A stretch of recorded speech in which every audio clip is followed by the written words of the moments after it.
Good morning, student. Now we continue the next topic of our chapter number 6, staffing. The topic of today is training and development. In the previous video, we are discussing about staff selection and its process, selection test. There are 8 steps. We are discussing in detail.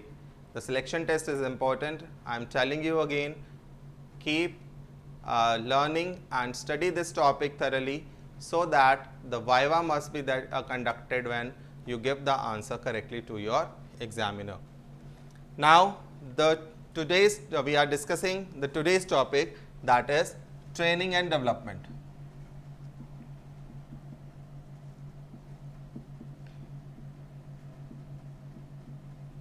The first question arises today, that is what is training. Training होता क्या, why it is important. अगर हम importance की बात करते हैं इसकी, तो training is important for both organization as well as employee. For the organization क्यों है? क्योंकि सिस्टमेटिक नॉलेज होती है, प्रोडक्टिविटी इंक्रीज होती है, मोरल इंक्रीज होता है एम्प्लॉयज़ का, and better response to fast changing environment. अब fast changing environment that means rapidly changes, जो अभी हमने पढ़ा है. तो रैपिडली चेंजेस हैं, ये तो ऑर्गेनाइजेशन के बेनिफिट्स हैं. On the other hand employees के लिए भी ट्रेनिंग बहुत ज़रूरी है, बिकॉज ट्रेनिंग से क्या फ़ायदा होता है? That is he is capable for the career growth. Second thing which is very necessary, that increase his salary, safety of employees, and increasing of morale, and it also increase the confidence level in the employees also. Now the first question that is arises in that topic, what is training? Training refers to a process of increasing the knowledge, skills, activities of employees for doing a particular job. It is as a systematic and continuous process of improving skills. अब हम लोग भी अगर teacher भी हैं, we have also some training session periodically conducted by the CBSE so that our techniques, our skills of teaching is increasing day by day, so that the candidates be friendly with us, be pathetic with us, and can learn the new things, and grasping the pressing power of the student must be increased by our techniques and the skills of teaching. Training aims to enable the employee to perform present job better or to prepare him for a higher position with increased responsibility. Now, the next question arises, what is development? On the other hand, development refers to overall growth of employee. Overall growth, that means उसकी psychological needs पूरी हो रही हो, उसकी basic needs तो हैं, psychological needs and basic needs are the same, उसकी desires सारी पूरी हो रखी हो, increase the status in the society also when he working with our organization. It seeks prepare employees handling more responsible and challenges. More responsibility he can take, challenging jobs and developing their hidden qualities and talent. So training increase the initial skills, increase the job skill, while development shapes the attitude. Now a question arises, the next topic is what are their importance? Their importance of training of development has been two phases. Two phases that means जैसे accounts में जब कोई भी entry और transaction होती है, वो दो accounts को affect करती है. Okay, same जब training and development होता है, it will beneficial for the two candidates separately. The first is to the employees and the second one is to the organization. दोनों के लिए ही जो है ये बेनिफिशियल रहेगी. अब किस किस तरीके से बेनिफिशियल रहेगी? Look at your book when, जहाँ पर हेडिंग डला हुआ है आपका benefits to the organization. The first benefit is systematic learning. Systematic learning that means we are give him then training according to systematic. After completing the first step of training, after some time when he get trained or on that particular area, then we start the training of the other field. Second benefit, that is increase productivity. अब एक काम जब आराम से कर रहा है वो, लेकिन अगर getting the training तो उससे क्या होता है, उसकी प्रोडक्टिविटी इंक्रीज होती है। प्रोडक्टिविटी से यहाँ पर सिर्फ कोई ये नहीं है कि काम करने वालों को ट्रेनिंग होती है।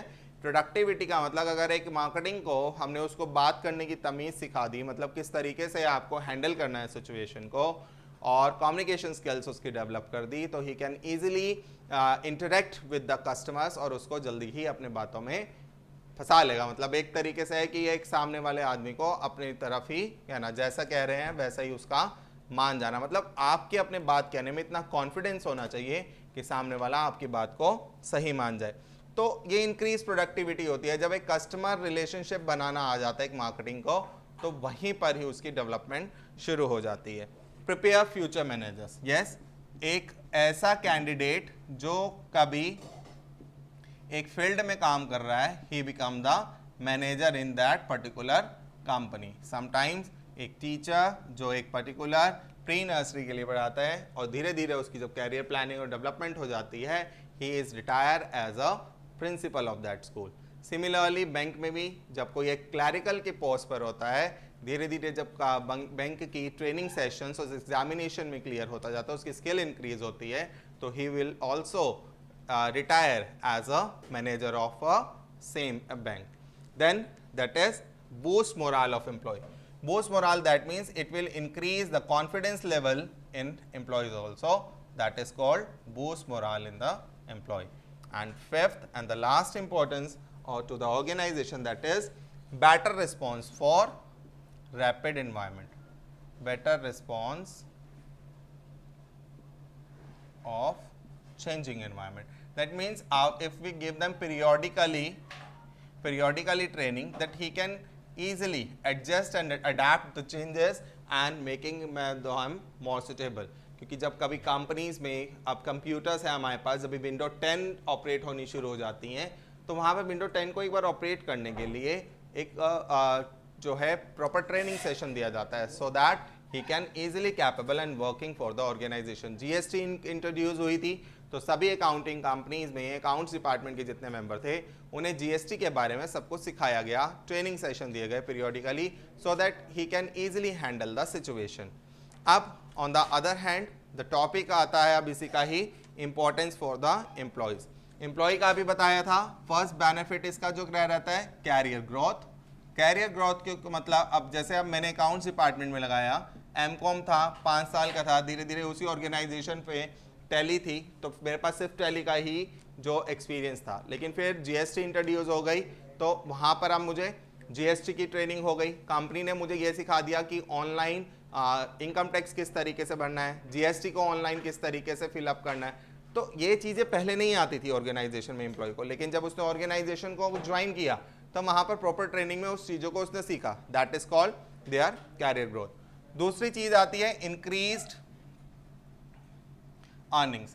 अब जब पहले उसको एक टैली ही चलानी आती थी, ओके, तब उसको 6 से 7 हज़ार की ऑफर हो रही थी नौकरी। अब उसको जीएसटी भी आती है, रिटर्न्स भी भरनी आ गई, online session, import export license के लिए भी अप्लाई करना आ गया, क्योंकि जो उसने करंट में सीखा है अपनी। और जब नेक्स्ट सेशन में जाएगा, देन जो एक्सपीरियंस कॉलम था वहां पे सिर्फ एक पॉइंट था, now he had experience in 7 to 8 fields। तो यहाँ पर जो सैलरी 6 to 7,000 की ले रहा था, अब नेक्स्ट ऑर्गेनाइजेशन में जो उसने डिफरेंट स्किल्स सीखने के बाद उसकी सैलरी 20,000 प्लस में चली जाएगी। So in this way it also training also increase the earnings.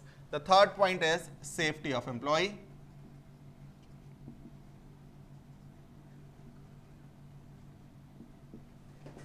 Safety of employee is regarding the training improve the performance and productivity of worker, which help them to earn more.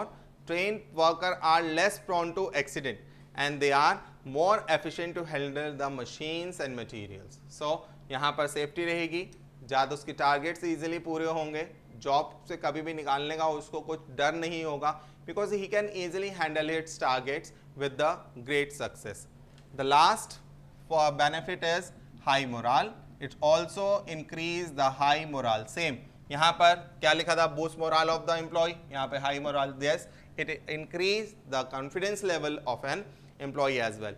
The trained employee have greater job satisfaction. They know their jobs. It helps to increase their morale also. So This is the topic of today. Now in the next video we are discussing the last topic of this topic of this chapter 6, staffing. So learn it thoroughly. Bye bye. Have a nice day.